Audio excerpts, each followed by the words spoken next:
Color. Glorious, vibrant, and eye-popping color. You got into coloring because you love color, right? And yet once you're in, we set up all kinds of artificial rules about how to use that color. Light, medium, and dark blending combinations, shading rules, highlighting rules, and step-by-step processes, which make coloring easier by removing the need to think or make decisions. Which doesn't sound like fun to me. Today, I'm going to play with color, and I'll walk you through some of my thought processes and reasons for using this color rather than that color. Let's color some very sweet, very colorful heart lollipops. This project actually goes back to a live stream I did last year. Back then, I simplified the lesson to just one lollipop, and we primarily focused on the highlights. But now I want to relax and play with the color, so I'm adding more guidelines to the shapes. I don't have a reference photo for what I'm doing. I'm literally drawing on experience here. So I'm inking one lollipop, and then I will scan that into the computer to make the digital line art and print that onto smooth Bristol.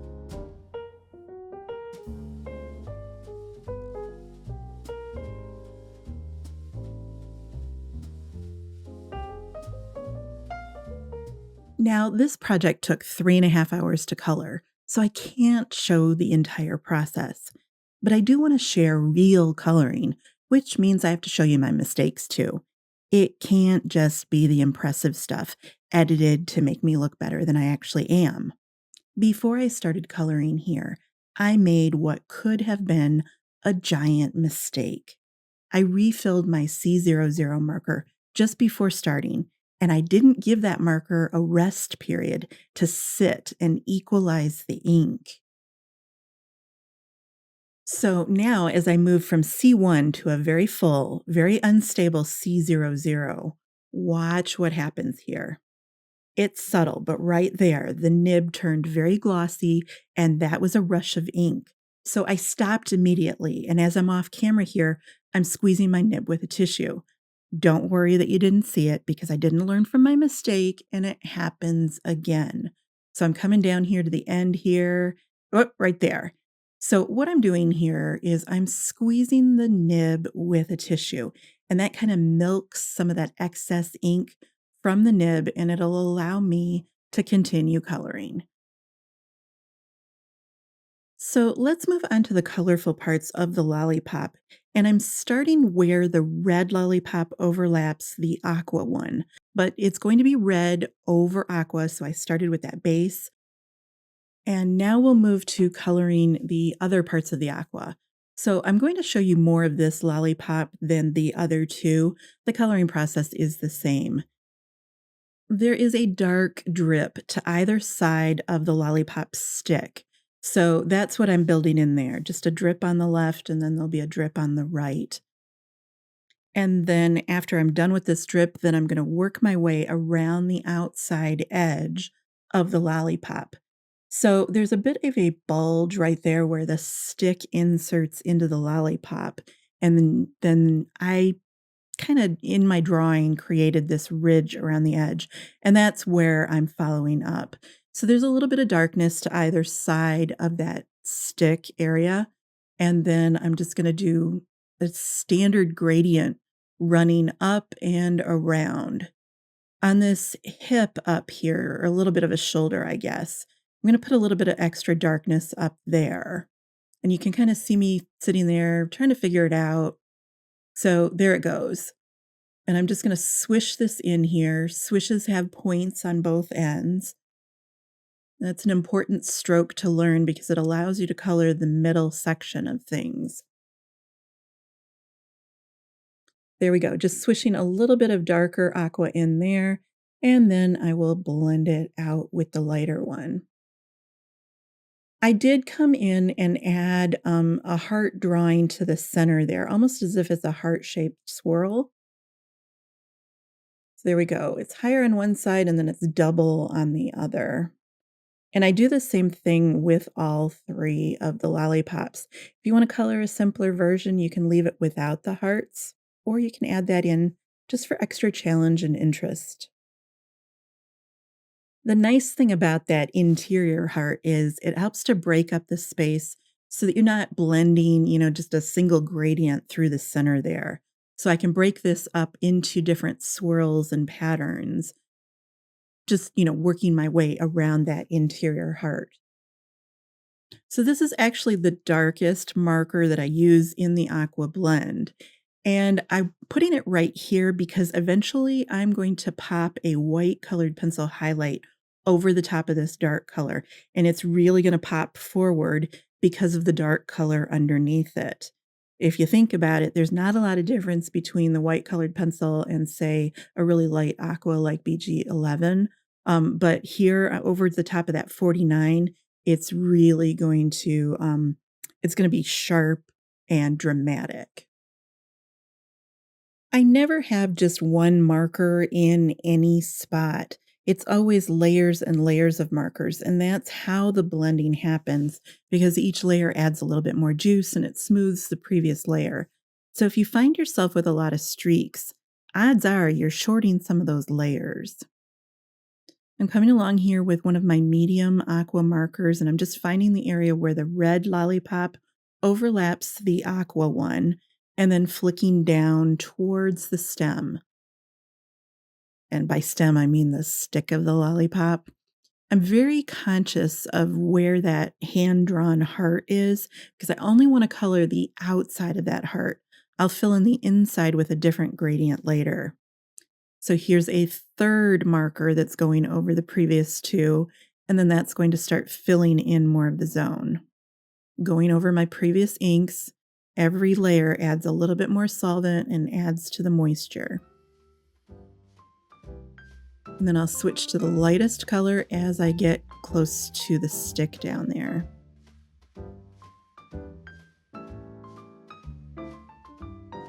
Okay, let's come down around the opposite side. Now I'm not going back with the 49, I'm starting at the area that already has 49 in it, and then I'll work the aqua down towards the stick.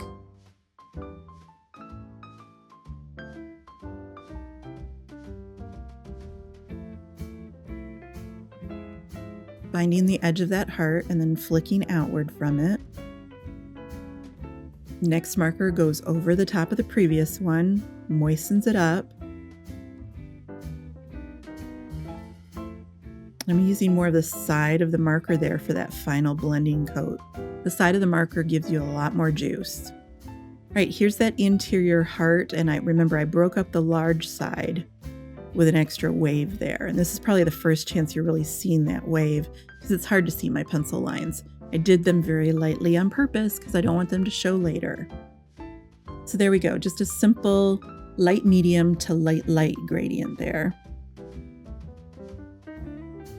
And then next I'll come in and fill in that last little bit of heart. I'm up there on the left lobe and then on the right lobe, flicking down towards the point. And then here we go with that lightest one.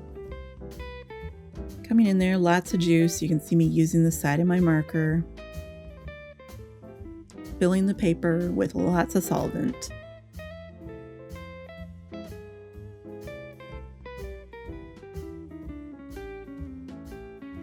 Let's do the yellow lollipop, and we're just going to hit the highlights on this one because the process is exactly the same as we just did. So I'm starting with this Y35, and this is underneath the red lollipop. The red is eventually going to go over the top of this color. Yellow is kind of a wimpy color, so I didn't use my lightest color here.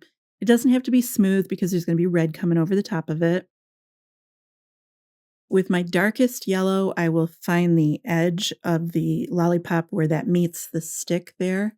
There'll be a little bit of darkness coming up the side there. Then I'll move to the medium and then fill it in with the light. And I'll do this around the whole entire outside of the lollipop, just like I did with the aqua. Here's that hand drawing here. So the heart comes up right there, almost touches the red lollipop, goes just a little bit under it, and then comes down where the stick inserts into the lollipop there. How many times can I say lollipop in one video? Here's the short side of the heart, and then I'm going to come up with a larger lobe right there. It just adds a little bit more interest to the swirl. And there we go, filling that in exactly like previously before with the aqua one. I did flip it so it's mirrored. And again, that darkest yellow is going exactly where the white pencil highlight is going to eventually come. Just finishing off the center of this, and then we'll move on to the red one. So it's just 3 yellow markers. I'll come in with my lightest one here just to finish off the shape. Light goes over the top of the medium and fills it in. Let's do the red lollipop now, and I actually started with the heart there. But the really interesting part of this red lollipop here is that I'm not really going to pay attention to the little section of aqua and the little section of yellow. See, watch right here. I'm going to go right over the top of that yellow with my red blending combination. I am totally ignoring the fact that the yellow is down there. Now the yellow has already impregnated itself into the paper, so I don't have to worry about it showing up. It's down there, it's going to show up.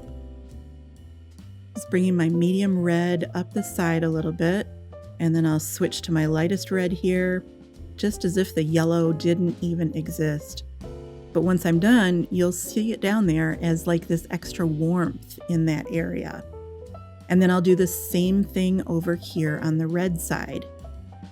It's my lightest color going over the top of that aqua.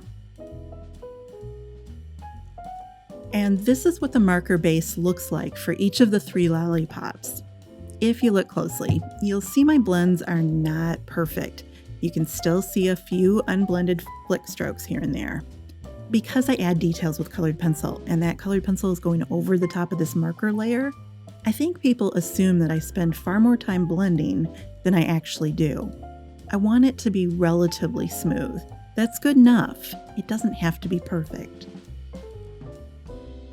Okay, so let's move to the colored pencil because I know that's the part most people are really here for. So I pick pencils before I start coloring. I don't keep adding to my pencil stash as I color. I decide ahead of time, and for the most part, I stick to my original plan. I have a small group of dark transparent pencils here. I use one of these pencils on every project that I do. Just one pencil on the whole thing. So I'm not using this one pencil on just one lollipop. I'll be using it to add darkness to all 3 lollipops. I've chosen a transparent purple from Derwent Lightfast. Then I want a transparent version of all 3 lollipops. I know it looks like I'm choosing a dark version of each color, but I'm not. Transparent pencils look dark, but they don't have to look dark on the paper.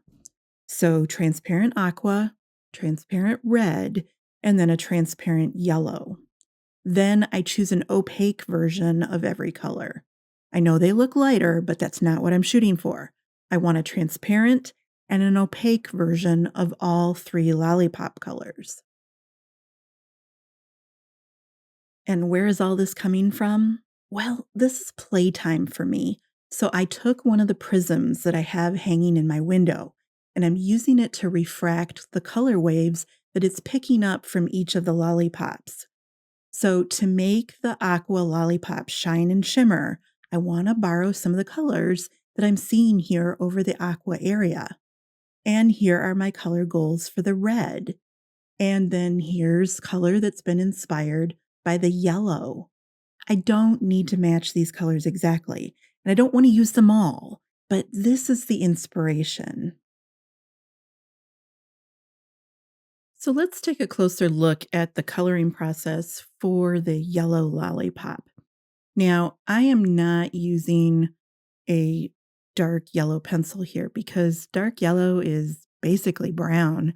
So I'm using the red, and then eventually I will add some turquoise over the top of the red. So I'm borrowing colors from the other 2 lollipops to color the yellow one. I am going around that rim here, and I'm just kind of imagining that there's an arc to it, but there's also a thickness to the candy here. So I'm using this to differentiate the edge from the inside there. And when I use these differentiation lines, I will make them thicker in some places, and then they'll get narrower in other places. I'm also darkening right around where the stick inserts into the lollipop so that that will give a slightly raised look to it right there. I'm just kind of playing around with the shapes here as if the reflections are running around the side there. Now, I did have a little bit of help making some of these decisions because I took exactly what you're seeing here with the Copic layer. I took that and I fed it into AI and asked it to turn it into a photograph for me. And a lot of what I got back was a lot of mush, but by combining some of the elements that I saw in two or three of the references that it gave me, I'm just kind of picking and choosing from some of those. So there isn't like one photo reference. There's like 5 photo references for this, and 2 of them were AI generated. So on the left side of the stick here, I figure that this is really close to the red lollipop. So a lot of the color is bouncing off of the red lollipop onto the yellow lollipop. Over here on the other side, though, it's going to be a lot more yellow. And right there, that's me just kind of hesitating. I'm not sure what to do on that far side. So I do this all the time. Like I will stop and I'm not sure where to go. So then it's almost like I'm backtracking into safer waters here by doing something that I do understand. So I'm kind of darkening some of the sides here. You could call it stalling, but really it's just kind of like giving myself time to think about something and gather up the nerve to go back and do it again. But I do know that this area needs to be pushed a little bit more. So this is turquoise over the top of the red, and those 2 are complementary colors, so they kinda create this muddy color in between that we interpret as shade. So you'll see me do this over and over again through the whole project. I will be putting red over turquoise or vice versa to create extra depth. And I'm still avoiding that far right side of the heart. I didn't realize that I, had avoided it for this long until I'm watching the replay here as I'm narrating. Yeah, I was chicken there. Okay, so I'm pushing the yellow lollipop. I'm coloring on the yellow lollipop here very, very lightly. Um, and I am pushing this area just a little bit darker. So it looks like the yellow lollipop is really sitting down below the red one. Anytime that you see me choke up on the pencil, I'm using a little bit more pressure. And then when I pull back and I'm like hanging off the end of the pencil, that is where I'm coloring very, very lightly because the farther back you hold that pencil, the softer your lines are going to be. This is white Prismacolor pencil, my absolute favorite white, and, sometimes it's easier to pick out the highlights first, and then sometimes it's easier to put in the darks. So that's why I'm holding on to both of them, and I'll kinda work back and forth depending on what I see and what the intuition tells me to do. I knew that I had a space there that needed to be divided somehow, and so that's what was going on there with that diagonal line going through there. I do occasionally use an eraser. Sometimes I put red in an area where I really want it to be white, and you can't put the white over the top of the red or you'll create a pink color that you really don't want there. So you'll see me lift up the color and then put white in its place, or vice versa. I don't want to have white down first and then put the red over the top of that because it creates kind of a weird, um, I'm not going to say pink, but it is a light red. And I don't want to introduce any new colors at this point. Just working with the red and the turquoise and the white. Here I am in that area that I was avoiding, and you'll see, if I remember this correctly, you'll see why I was kind of avoiding it. I know on the edge, I wanna take that darker because the yellow is really close to the white of the background, but I'm not really sure how far to bring in that color, so there's me thinking twice, erasing, it's a normal part of the process. Um, don't think of the eraser as a mistake fixer. Just think of it as you changed your mind and you're going to try something else. And that's why I really like these Holbein pencils because Holbein sits on the surface of the paper. It doesn't sink into the paper fibers as fast as some of the other brands of colored pencil. It sits proud on the surface, which means that you can erase it a lot easier. Eventually, it does sink down, but it's nice during the coloring stages because I can grab that eraser and change my mind and try it the opposite direction with no ill effects. So I'm just building in a highlight along that edge there. On the opposite side, I had it dark, but over here, I want it to catch just a little bit more light. And, this is why I was avoiding that area because I just didn't quite know what to do. And now, again, I'm kind of avoiding that area because I'm not sure if what I did over on the right side is what I eventually want. So just go color something else and think about something else, and then you can come back to it later and make a good decision. If you sit there and labor over something, though, that's when I make the worst decisions possible. You gotta give yourself a break, and then you come back to it later, and you look at it with fresh eyes, and you don't see the mistakes, and you can be a little bit more of a smart, judge of whether it's good or not.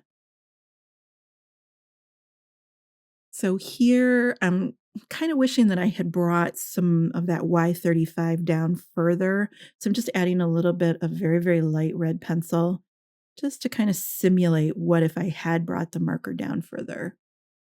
And then pressing a little bit harder to bring out those stripes.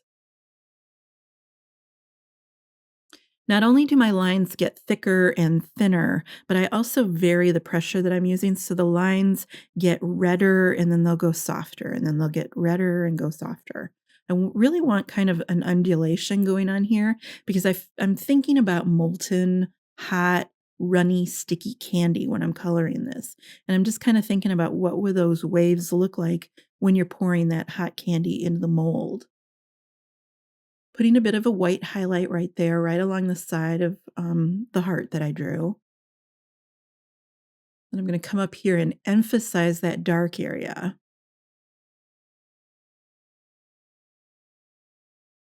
And I'm going step by step here through the yellow lollipop, but I'm kinda gonna speed through the yellow or, the red and the aqua lollipops because it's more of the same thing.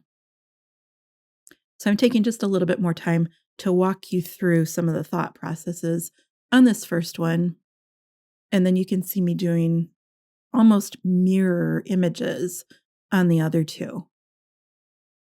So here's that area that I wanted to put the highlight into. So I'm trying to decide, you can kind of see me going a little bit soft right there. I'm deciding that I wish that it was just a little bit darker there, that I put some more marker.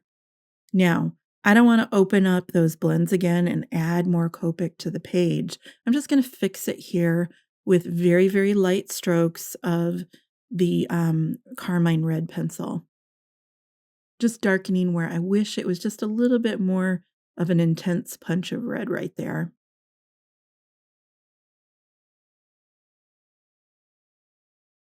And then softening my lines because right here is where I'm going to put in the highlight. Yep, there we go. So this is that white Prismacolor pencil. I'm going to put a line there, and then another teardrop shape is going to come in for the super hard highlight. Sharpening my pencil right there. I want to make sure that it's good and sharp for some of these fine lines, because if you let your pencil get too dull, the line gets thicker and thicker and thicker, and before you know it, you're pressing super, super hard because you're trying to get that pencil to adhere to the paper. If you just sharpen it, you get a thin line that adheres properly. So here's that kind of a teardrop shape, or maybe it's a wave. I don't know what you want to call it.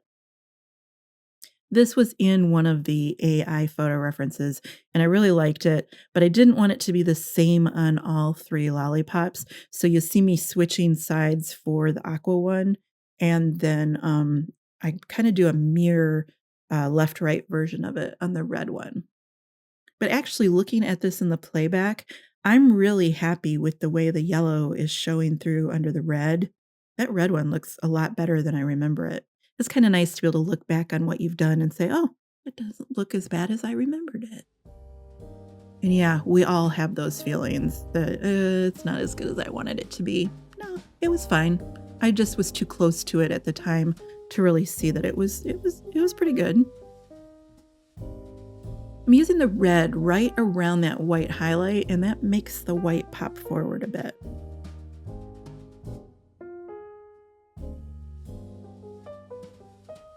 And almost every time that you see me put down a dark line, then I will put something light, either the yellow, I'll let the yellow marker shine through, or I'll put white right next to it. And that interplay of different contrasts is what makes it start to look glossy.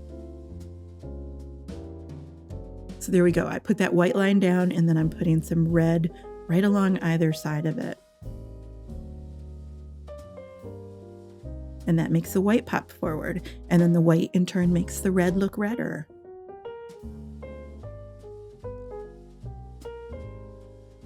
Still not sure what to do with the band up there, that outer edge. I know that I need kind of some stripes or something going on up there, but I'm chicken sometimes. It takes me a while to mentally work my way over towards something. Thinking about it, kind of pulling back. So here I want what's called a lost edge. So I'm taking that white, and it's right where the stamp line would have been. I've already colored over that stamp line with the Copic marker, so it's disappearing. But now I want it to seem like there's a really hot spot coming from the light shining directly right there on that edge. So I want the edge to appear light and bright. And you'll see me do that a lot with the aqua and the red one. Coming along in another area that I think would pick up a lot of light right there. Making it thicker and then thinner. Always trying to make undulating lines.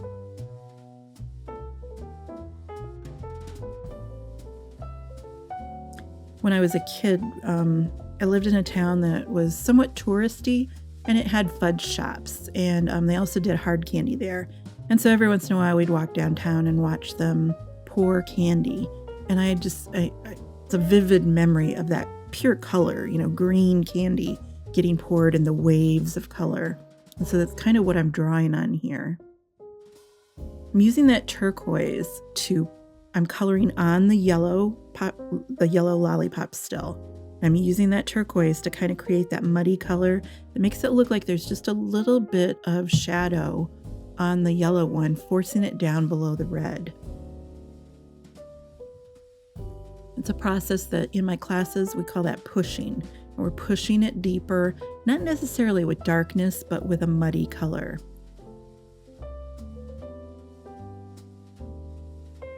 So this turquoise is being used very, very lightly, very softly. It doesn't even really look turquoise.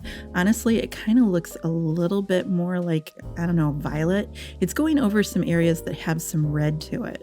And so it doesn't read as pure turquoise. That's what happens when you're using those translucent pencils. They let the color from below shine up through the layers that you're adding. So you're not really adding turquoise, you're adding kind of just a murkiness to it. There we go, just kind of making those little shapes pop.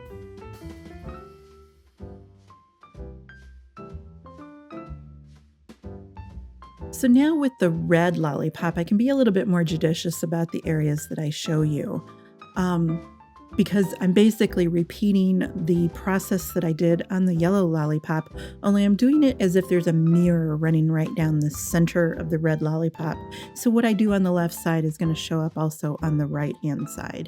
And I'll work back and forth between, you see my three colors right there, the yellow, the turquoise, and the red, and then also this white pencil.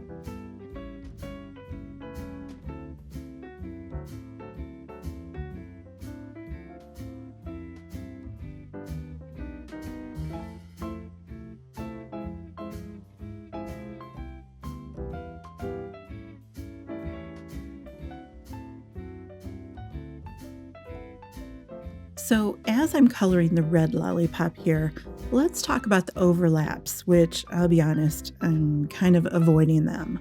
Now, first of all, I may have surprised you because, I know there's an instinct that a lot of people have. Some of you probably would have been tempted to grab some orange markers and then use them to color the area where the red overlaps the yellow lollipop.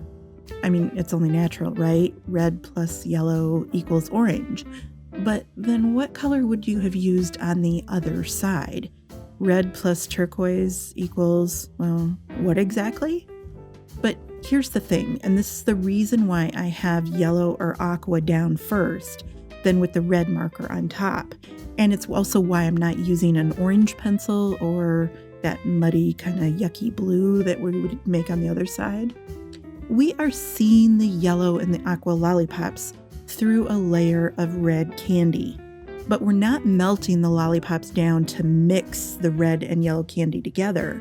The yellow lollipop, it is always separate from the red. It's not part of the red. The aqua is separate too. So the red candy, it's adding a layer of visual red over the top, and that's not the same as orange. So you're going to see me use my transparent yellow pencil and the transparent aqua pencil over the red. And that's going to kind of bring out and enhance some of the colors below. But I always want to make sure that they look visually separate from each other.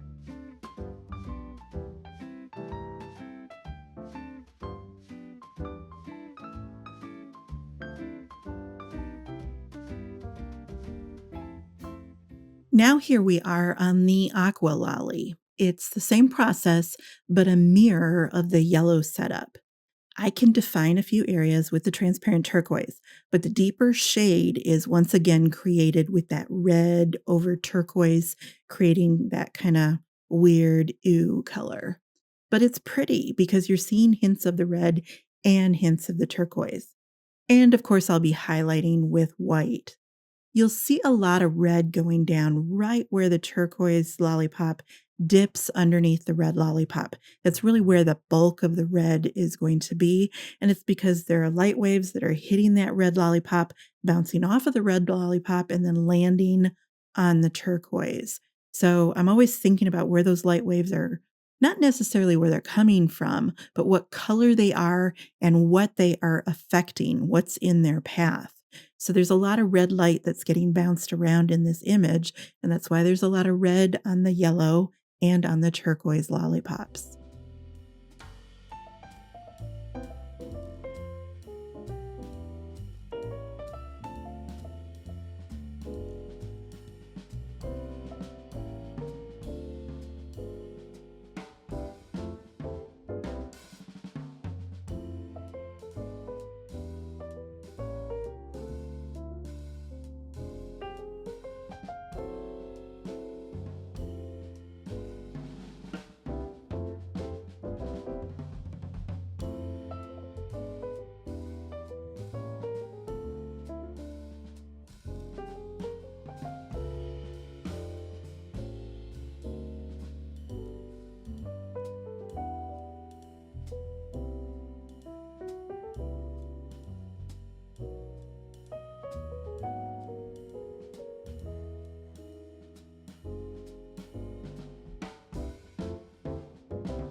Now it's time to add artistic kisses of color.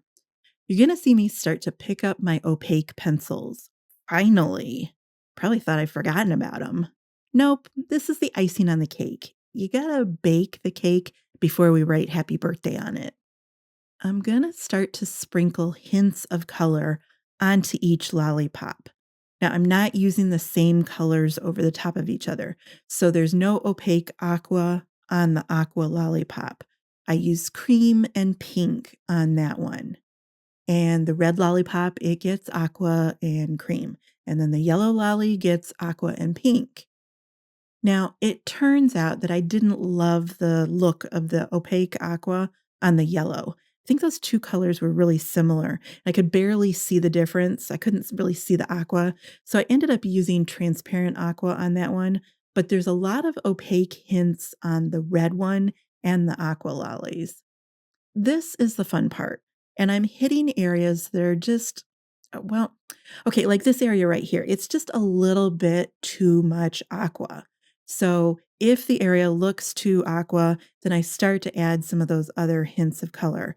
Here, I'm kind of fixing it with a little bit of the red, but then there's going to be some pink working in, and then also some yellow. So I'm spreading colors and I'm sharing them even more than I have previously. There's no rules for this, and it is totally possible to overdo it. If you add too much alternative color, too many of these little hints of things, see, there's where I didn't like the aqua. So, yeah, it's back to the turquoise there. Okay, so like I was saying, there's no rules for this, and you can totally overdo it. If you put too many of these colorful kisses on there, it starts to interfere with the depth and dimension. It's almost like we see these kisses first before we see the shape of it, and you never want to interfere with the form of an object. That just totally kills the realism. So, over the years, I've kind of learned to go slow with this. And when I feel like I'm getting close to the edge of over decorating something, I kind of pull back. Sometimes I will even do a little bit and then, like, I'll wait a couple of hours or even a couple of days. And then I might come back and add a little bit more there.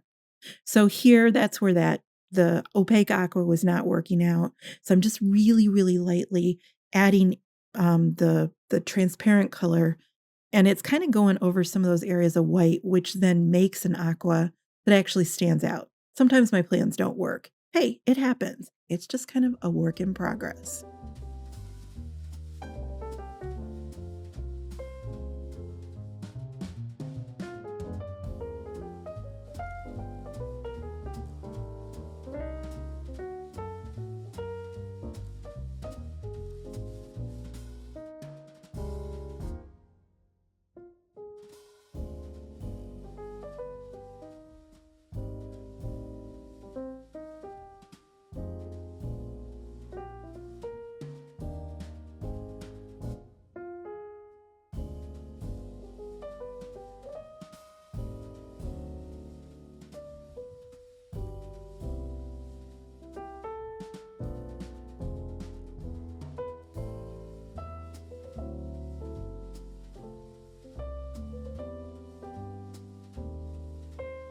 And here's the finished project with the lollipop sticks colored and the cast shadows.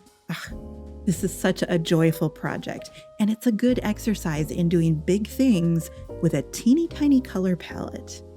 If you're just getting started with colored pencils over a base of marker or even watercolor, don't miss my starter tips on the strawberry toast project here.